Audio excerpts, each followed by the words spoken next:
Alright, what's going on, everyone? You got Zach here, and we are back with my analysis for my NDA championship game. If you've watched the last couple videos, we've made it through two very competitive playoff games against a couple really good coaches, and we have made it to the championship, and we are facing off against DJS, who is a very prominent battler, incredibly good, plays in a lot of different leagues, who has a team that exemplifies why I really dislike high point leagues. We played him in the regular season, did not go too well for us, and is a matchup I really don't think we do well in. You can look at his team on the right, and the two things that probably jump out to you right off the bat is he has Urshifu Single Strike and Dracovish, which are two incredibly powerful physical wall breakers, and he has the Sand Setter and Hippowdon to give Dracovish that Sand Rush, so those Vicious Rends will be hitting even harder. And then he has the defensive core of Hippowdon, aforementioned, and then Corviknight and Slowking Galar, which forms a very good defensive backbone with a lot of support that my team really struggles to break. We don't have a super strong fire type. For Corviknight, we really struggle to break through Hippo without a really good grass type or an ice type. And Slowking is just an incredibly threatening mon that doesn't get O-code by stuff on my team and gets really good coverage against it.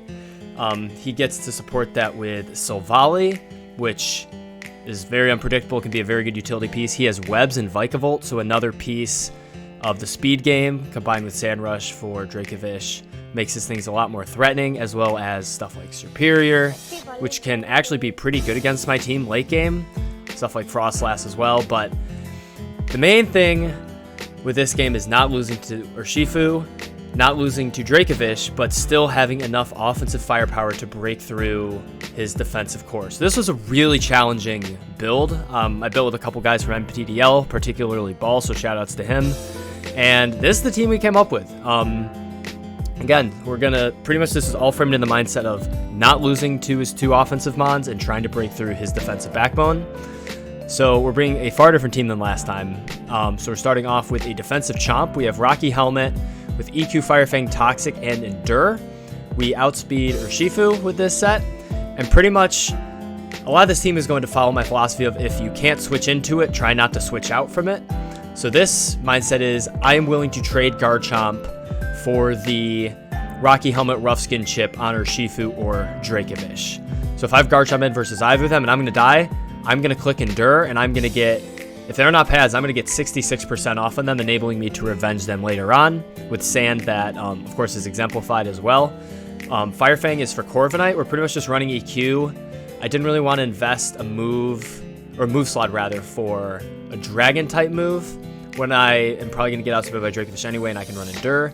And I have Toxic specifically for Hippowdon, because I'm definitely anticipating a situation where Hippowdon isn't on Garchomp, and I mean, he can Toxic, Earthquake, slack off all day long against me, and Toxic enables other things on my team to take on Hippowdon in a much better fashion. Thought about Yachi Berry for Slowking to better deal with that, but pretty much Garchomp is just going to be the exchange in terms of physical chip for his offensive mons. We have a Calm Mind top Lele with Expert Belt, which is pretty much meant to take on his defensive core, because Lele can get outsped by, Urshifu, by Scarfish, so it's kind of fodder in that sense. But if I get a Calm Mind up, whatever he switches into between Slowking, Hippowdon, and Corviknight likely will get 1v1 and die. So Lele is kind of meant to be an equivalent exchange for one of his defensive mons. So Slowking doesn't kill us with a poison move after a Calm Mind and Side Shock will two-shot. Grass Knot obliterates Hippowdon, and Thunderbolt is really strong against Corv. I forget if it's an O-core or not. I think it depends on the spread. But Lele is meant to kind of put a lot of pressure on some of those defensive mons. It's insurance against stuff like Superior on the specially bulky side. We can hit it with Side Shock, as well as being able to hit Vikavolt, obviously hard with the Side Shock. Just really strong offensive piece to the puzzle. We have Buzzwole, which is going to be a very strong piece of the puzzle. We have a bit of a Chinese spread on that, and Buzzwole's goal is to try to break through his defensive core using Hippowdon as kind of setup fodder, because last time he ran an incredibly defensive Hippowdon. It was Earthquake, Toxic, Rock, Slack Off. I don't anticipate that to change, but with the sub bulk up set, we avoid a Toxic, and whatever he switches in, we can win the 1v1. Glow King dies to 2 Earthquakes if it's not like Shuka max defense, And Corviknight loses the 1v1 if he switches in when we have a sub up. Because we recover with Drain Punch, he chips himself with Brave Bird, and we have enough defense to actually win that 1v1. This is also super good for Urshifu. This is kind of like the one natural check my team has to it because it resists the stabs. He can run Acrobatics or Aerial Ace. I'm expecting one of those to come just because of how prominent Buzzwole is, but we can play around that as the game goes on. Kind of going down to the bottom half, we have a bulky Gengar. I had so many different Gengar sets. I was building with Sveal, who you may know is kind of the Gengar enthusiast for this Gengar set. But we decided on just kind of a bulky 3 attacks Wisp set because I want Wisp. I highly doubt he switches in Slowking to Gengar. That doesn't really make a lot of sense. Wisp hits everything else. It chips Corviknight so that Buzzwole can take it on better. If it's on the Powdon before I get the Toxicons, Earthquake isn't as much of a threat to some Mons. And then we obviously outspeed Urshifu if he's not Scarfed, and Dracovish if he's not Scarfed or Sand Rush and Sand. And Dazzling Gleam and Focus Blast hit those very hard. And Focus Blast is for Silvally Normal, which he ran a Spadef Silvally Normal last time, so I want to be more prepared for that because that did a number. And then Hex is if I'm able to Wisp Slowking or get... I don't think I have any other status for it, but Hex does a lot to that. This is my best way of hitting that. Shadow Ball really doesn't do a ton. He can be Cossip, he can be a Soul Vest. Nasty Plot doesn't even break through AV Slowking, which is crazy. But Wisp is really good for catching his switch-ins, which I'm really anticipating kind of be the main role for Gengar. We have Blastoise as our hazard control and our really only solid switch into Dracovish, which is why we're running Dragon Pulse with HP and a little bit of defense. Then we have Dark Pulse, which is for Slowking. That is also for potential Silvally variants, and Frostlass as well, I guess, but I don't anticipate Frostlass coming. And then we have Spin, of course, for Webs. If I see Vikavolt, preserving Blastoise is going to be crucial for keeping Webs off the field, which he did bring last time. And as well as Rocks from Hippowdon, Spikes from Frostlass. I really need to keep Blastoise healthy, but it's going to be hard to get hazards off the field when I have to switch into Dracovish. We're going to see how that goes. And then we have Registeel as our final Mon, which is a very weird set running... Again, a very Chinese Registeel. And the thought process behind this set is this is kind of the win con. If I have a curse up, nothing from Urshifu or Hippowdon kills me, and if they hit me, they die to counter. So my goal is ideally mid-game to try to get Registeel in on Corviknight or Slowking or Vikavolt or Silvally. Something that really doesn't want to stay in, get a curse up, and try to do some damage. Similar concept to Buzzwole in the fact that Earthquake is for Slowking Galar and Body Press kind of hits everything else. But this can potentially either win the game or at least lure either Urshifu or Hippo to try to kill them. So you can see a lot of this team, Registeel, Garchomp, Lele in particular, I'm trying to lure things in and get rid of them. Because that's really, if I get on the back foot, if he gets like momentum with Vikavolt or Silvally, U-turn with Corviknight, and he starts getting stuff in, I'm going to lose the game. That's the truth of the matchup. So I have to take initiative early. I have to get trades and kill things on his team early and then try to figure out my win con from there. So we're going to try to aim for a different result than earlier in the season. I'm going to switch my overlays really quick. So looking at what he brought, he did not bring Vikavolt, which is absolutely huge, but we're seeing everything else we expect. Those 3 defensive Mons, the 2 offensive powerhouses, and the Silvally. I forget what I led, so I'm gonna hit play to see what I led. I led Buzzwole, and the reason for this was I can switch out from Slowking, and Buzzwole doesn't die to anything from Dracovish. The only thing it dies to from Urshifu is like, I think a no item like Adamant Acrobatics or something like that. It matches up really well versus Hippowdon. Like I said, if I'm able to get that sub off early, and I have switch into the Corv, I can just go hard Garchomp and get some Rough Skin Rocky Helmet damage off on that to start the game. So I thought this was an incredible lead, and I end up going for the substitute turn 1.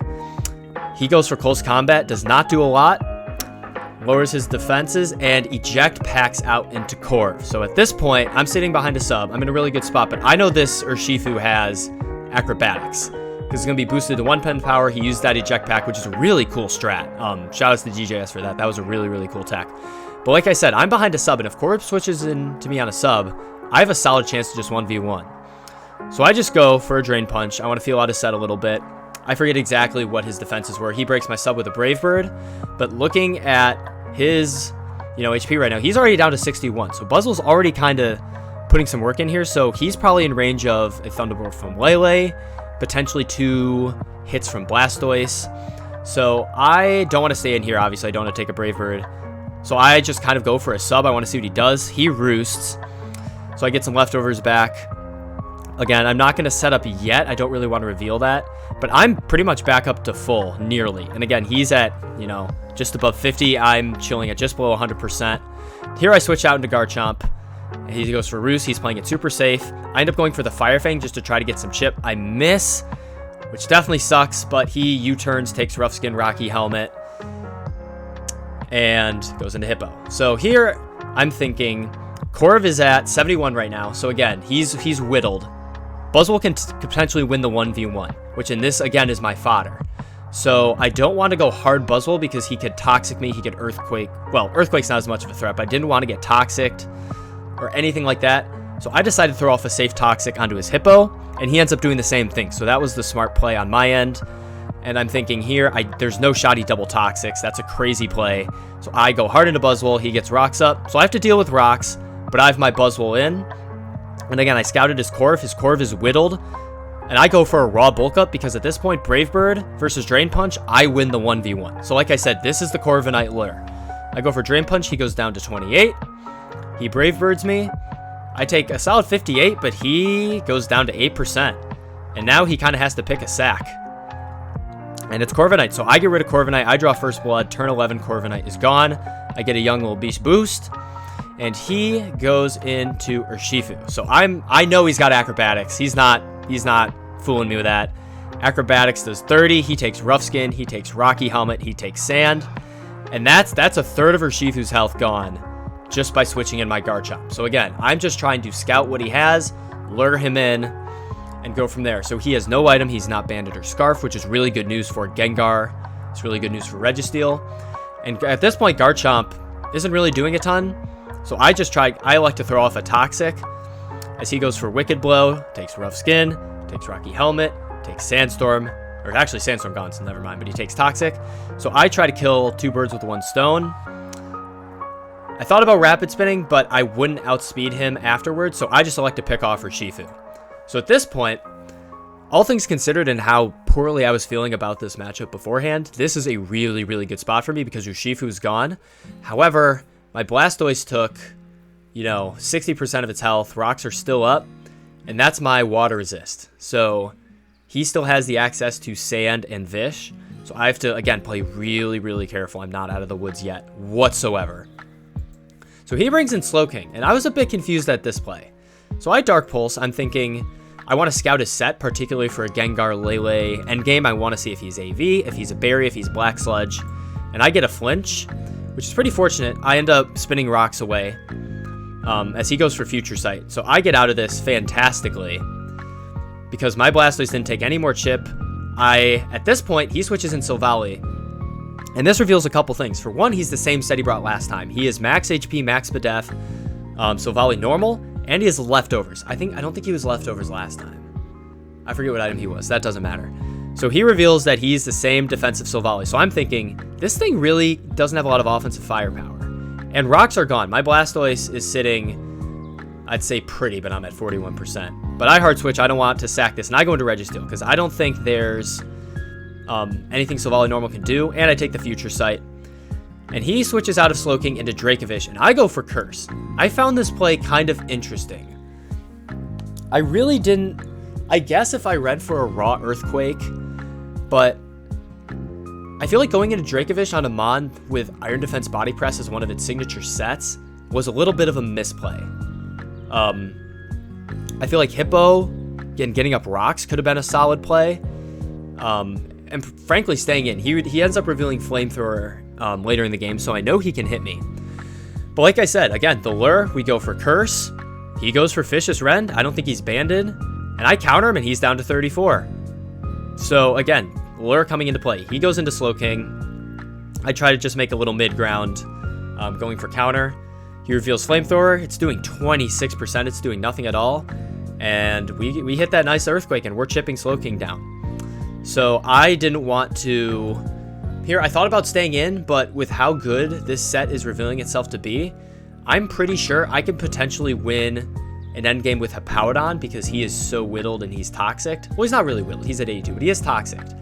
And it looks like Silvally normal is fodder because he switched out based on what he ran last time. I don't think he's running anything that can really deal with Registeel. And at this point, if I can get a curse up, I still can kill the Dracovish. So I want to save that. I go into Blastoise on the Flamethrower. He switches out. I go for Dark Pulse. I'm just trying to chip stuff down. It's my best play. He goes for Tri-Attack. I actually end up living, and I get off a Water Pulse. So I'm just trying to chip things in range. I make a bit of a bold play and go to Gengar, which he reads beautifully with a Shadow Ball. But we end up living because he's no special attack, and we're able to hit a Focus Blast. This was... I literally thought to myself, like, it's finals. I gotta let my balls hang a little bit. So we hit a Focus Blast. He goes to Hippowdon, and then switches into Slowking. I decided at that point, Gengar gets outsped by Vision Sand. Can't really OHKO Slowking. I don't really anticipate myself staying in. And Hippo, if I get a nice Hex on that, Lele can potentially come in and get a kill. I'm stalling Sand. I'm getting rid of Sand later in the game for Dracovish. At this point, it's looking really, really good for me. 100% not out of the woods yet. He still has a Dracovish and Sand. But he ends up switching into Glowking, and I get a crit Hex off, which matters in the sense that it allows me to kill the Glowking off after Sand.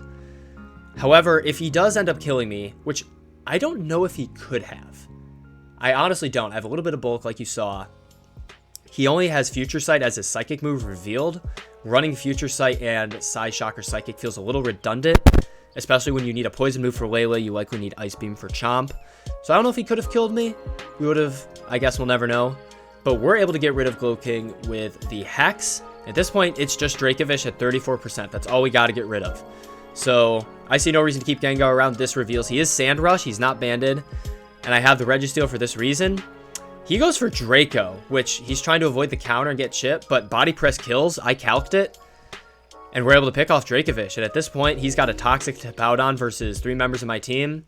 I counter him because Earthquake's the only thing he can do, and just to preserve a little bit of differential, he dies to the next Toxic. I go into Buzzwole, and we're able to win the game. We win the championship. So I really appreciate everyone who was building with me for this, from MPDL, and stuff worked to perfection. Lele didn't come out, which is kind of funny. So we were able to win this with 5 Pokemon. Buzzwole did what it needed to do, was 1v1 in Corv. Garchomp was able to whittle Urshifu down, and the Registeel set worked phenomenally at dealing with the bulk of his team and kind of playing into that passivity of Hippowdon, Silvally, Slowking. So we were NDA champions, which is super awesome. So I think this is my 3rd championship, which in a league as competitive as NDA was, I'm really proud of that. So good games again to DJS. Nothing too hacksy. I think the crit on Glowking was kind of too late in the game for things to really matter, but clean game, and I'm very, very happy with how the prep was executed. So if you like what you see, if you want that champion difference in your games, again, all my stuff for my Metafy is down below. I'd love to start working with you. And with that being said, that's all I have for this season in this video. So thank you for watching if you made it here, and have a great rest of your day. Peace.